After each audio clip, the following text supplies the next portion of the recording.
Hello students, welcome to the Agni's online classes. और आज की क्लास में हम आगे बढ़ाएंगे क्लास 12th अकाउंटिंग का चैप्टर कैश फ्लो स्टेटमेंट्स। तो स्टूडेंट्स, कैश फ्लो स्टेटमेंट्स में हम कुछ क्वेश्चंस प्रैक्टिस कर रहे हैं, जिसमें इलस्ट्रेशन नंबर 1 हमने इससे पिछले पार्ट में कर लिया था। आज की क्लास में हम इलस्ट्रेशन 2 और 3 करने वाले हैं। तो आइए देखते हैं स्टूडेंट्स, इलस्ट्रेशन 2 में क्या पूछा है। State a transaction that is always classified और shown as an operating activity. तो स्टूडेंट्स, आपको इस बार कुछ एग्जांपल्स खुद लिखने हैं। तो बेसिकली क्वेश्चन में पूछा है कि ऑपरेटिंग एक्टिविटी के कुछ एग्जांपल लिखने हैं और कोई ऐसी ट्रांजैक्शन आपको लिखनी है जो हमेशा ऑपरेटिंग एक्टिविटी में ही आती है, चाहे वो कोई भी कंपनी क्यों ना हो। Clear students? ठीक है, चलिए तो शुरू करते हैं। बड़ी सिंपल सा सवाल है। पहले तो ऑपरेटिंग एक्टिविटी का मतलब एक बार रिवाइज कर लेते हैं। ये वो एक्टिविटीज़ होती है जो हमारे डे टू डे बिजनेस को अफेक्ट करती हैं, और जो नॉर्मल मेन काम होता है बिजनेस का, वो जो होता है वो ऑपरेटिंग एक्टिविटीज़ में आता है। इसके एग्जांपल्स हो सकते हैं जैसे कि आपने सेल्स एंड परचेज की है, आपने बिजनेस से रिलेटेड जो भी फैक्ट्री में काम है, वेजेस हो गया या सैलरी हो गई, तो वो सारे जो काम है ऑपरेटिंग एक्टिविटी में आते हैं। और तीसरा क्या था सबसे इम्पॉर्टेंट पॉइंट, कि जो एक्टिविटीज़ इन्वेस्टिंग एक्टिविटीज़ और फाइनेंसिंग एक्टिविटीज़ नहीं होती हैं वो ऑपरेटिंग एक्टिविटी में आती है। तो स्टूडेंट्स, यहाँ पर जो आपको आंसर देना है वो बिल्कुल सेम रहेगा। Payment of salaries, bonus, gratuity etcetera are always shown as operating activities.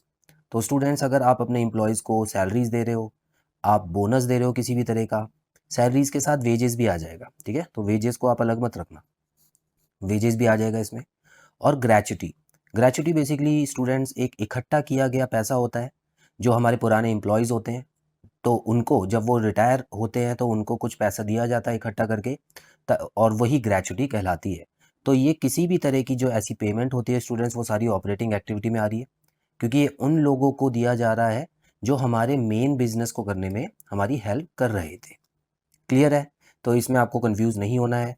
Illustration 3 की तरफ बढ़ते हैं स्टूडेंट्स। इलस्ट्रेशन 3 जो है वो फर्स्ट की तरह ही है। इसमें आपको क्वेश्चन में कुछ ऑप्शंस दिए हुए हैं, तो इनको आपको क्लासिफाई करना है फाइनेंसिंग एक्टिविटी, इन्वेस्टिंग और ऑपरेटिंग एक्टिविटी में। क्लियर है स्टूडेंट्स? तो इन तीनों में ही करेंगे। अच्छा, एक चीज़ हम और करते आए हैं कि क्लासिफाई तो करेंगे ही, साथ में हम कैश इनफ्लो और कैश आउटफ्लो भी देखेंगे। क्लियर? चलिए स्टूडेंट्स, पहला पार्ट देखिए, cash proceeds from sale of fixed assets. तो क्या पढ़ के लग रहा है आपको? यहाँ पर हमने एक फिक्स्ड एसेट को बेचा है, ठीक है, तो जाहिर सी बात है, अ, बेचा है तो कैश हमारे पास आया है। कैश प्रोसीड का मतलब होता है हमको कैश मिला है। तो स्टूडेंट्स, ये कौन सी तरह की एक्टिविटी है, पहले तो ये देखिए। देखिए, फाइनेंसिंग हो नहीं सकती क्योंकि यहाँ पे उधार का कोई जिक्र नहीं था। अगर हमने फिक्स्ड एसेट ली भी थी तो वो भी इन्वेस्टिंग में ही आएगा, और अगर फिक्स्ड एसेट बेच रहे हैं तो वो भी इन्वेस्टिंग में ही आता है, याद रखना। ठीक है स्टूडेंट्स? तो यहाँ पर cash proceeds of sale of fixed asset का मतलब ये इन्वेस्टिंग एक्टिविटी होगी, तो मैं यहाँ पे आई बना रहा हूँ। और क्या ये इनफ्लो है और या आउटफ्लो है? तो सिंपल सा स्टूडेंट्स, हमारे पास कैश आया है तो कैश इनफ्लो हो गया, तो यहाँ पर दूसरा आंसर भी हमको मिल गया। सेकंड पार्ट में देखेंगे, cash paid for purchase of stock in trade. अब स्टूडेंट्स, इस बार हम लोगों ने कैश पे किया है, तो जाहिर सी बात है कैश आउटफ्लो ही होगा। लेकिन एक्टिविटी पहचानते हैं, स्टॉक इन ट्रेड खरीदा है। Stock in trade basically students ऐसा स्टॉक होता है जो स्टॉक जो होते हैं वो दो तीन तरह के होते हैं ना। तो स्टॉक इन ट्रेड बेसिकली अभी स्टॉक हमने खरीद लिया है, जिसको हम बनाएंगे, प्रिपेयर करेंगे और उसके बाद फाइनल गुड बना के उसको बेचेंगे।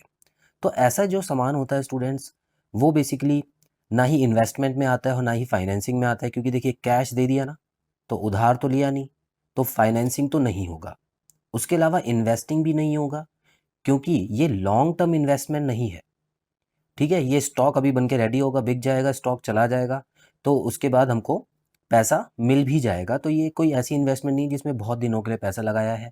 तो ये स्टूडेंट्स डे टू डे के काम होते हैं, तो ऑपरेटिंग एक्टिविटीज़ में आ जाएगा ये। ऑपरेटिंग में इसको डाल दीजिएगा। और कैश जो हुआ है, कैश आउटफ्लो हुआ है, ठीक है, कैश आउटफ्लो हो गया। तीसरे पॉइंट में, repayment of loan taken. Students, कई बार बता चुका हूँ, रीपेमेंट वर्ड का मतलब होता है चुकाना, ठीक है, इसका मतलब ही होता है चुकाना। मतलब कहीं से उधार ज़रूर लिया या दिया गया होगा, उसको चुकाया जा रहा है। अब यहाँ पे एक और वर्ड आ रहा है, लोन टेकन, तो हमने कभी उधार लिया था, पास्ट में, तो हमने उसको क्या किया, चुका दिया स्टूडेंट्स। तो याद रखिएगा, अगर उधार की बात है तो चाहे लिया हो हमने, ठीक है ना, तो याद रखना अगर उधार लिया है तो लायबिलिटी से कनेक्ट करना इसको, एक दिन चुकाना पड़ेगा। तो जब लिया होगा तब भी हमने उसको फाइनेंसिंग एक्टिविटी में डाला होगा, और अब उसी उधार को चुका रहे हैं, मतलब लायबिलिटी कम कर रहे हैं, एसेट पे कोई फ़र्क नहीं पड़ रहा है, ठीक है, या तो लायबिलिटी बढ़ेगी या लायबिलिटी कम होगी, तो वो फाइनेंसिंग एक्टिविटी होती है स्टूडेंट्स। और क्योंकि पैसा बाहर की तरफ गया है, हमने चुकाया है, तो आउटफ्लो, आउटफ्लो डालिएगा यहाँ पे। डिबेंचर परचेज्ड, स्टूडेंट्स डिबेंचर के नाम से कभी कभी बच्चे जल्दबाजी करते हैं और सोचते हैं डिबेंचर है तो इस कंपनी का ही होगा, और लोगों से पैसा उठाने के लिए इस कंपनी ने डिबेंचर इशू किया होगा।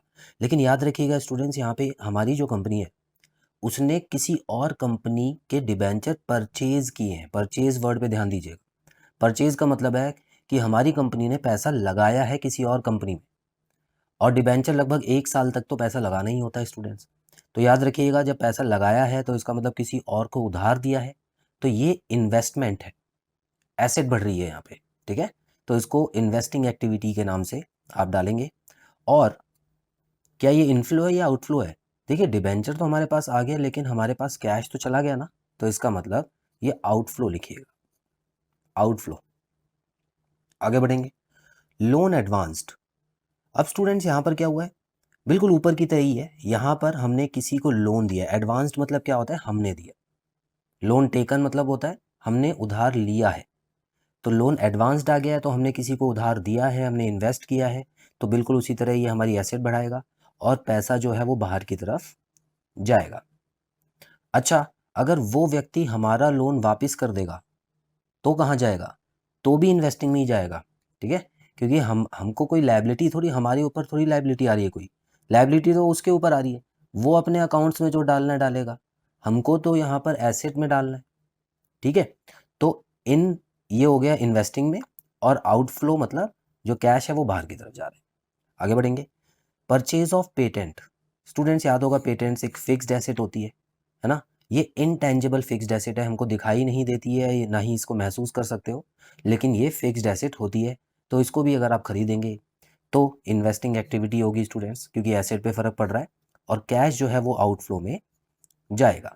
तो स्टूडेंट्स यहाँ पे हमने देखा कि इन्वेस्टिंग एक्टिविटीज़ के ज़्यादा एग्जांपल्स थे इलस्ट्रेशन नंबर 3 में, लेकिन हमने बहुत अच्छे से समझ लिया है सारी चीज़ें। आई होप ये क्लियर है स्टूडेंट्स।